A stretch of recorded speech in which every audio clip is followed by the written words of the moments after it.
There really ought to be a sign upon my heart. Don't judge me yet. The conclusion of the whole matter is to fear God. And when you cannot have respect until you have fear, you've got to have fear of God. Solomon said also in the Proverbs that the fear of God is the beginning of wisdom. Amen. The fear of God is the beginning of wisdom. Now, that don't mean that you're afraid of Him, but that means that you're giving Him respect and reverence. And when you respect God, you fear God. You fear that you might displease Him in some way. You fear lest you would do something wrong. You wouldn't want to. I fear my mother. I fear my wife. I fear my church. I fear all of God's servants unless I should put a stumbling block somewhere in their way. I fear the people.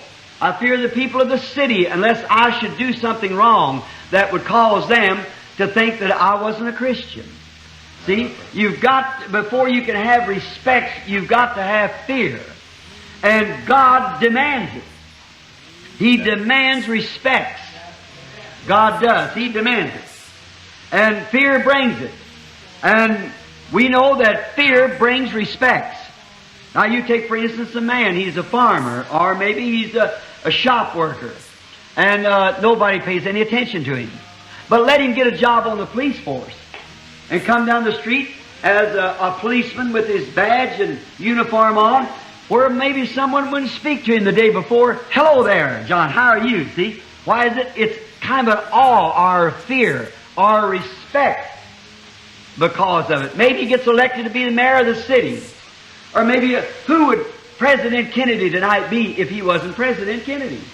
What if he was just the same man he is, but yet he was a worker, worked at Colgate's down here for $40 a week. See? He'd come through the city here and nobody would pay much attention to him, only his own associates. But being he's a president of the United States, he deserves a respect, you see. And because that God is God, Amen. He deserves a respect.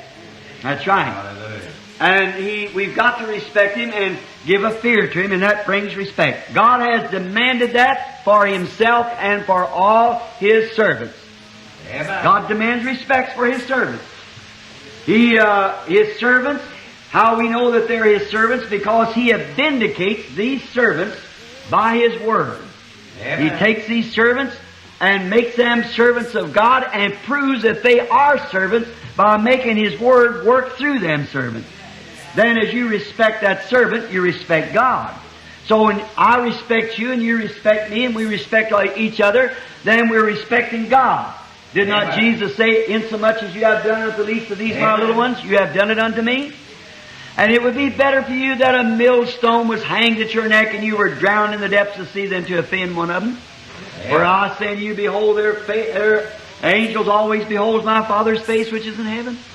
Now, we know that that we being children of God, that we are a part of God.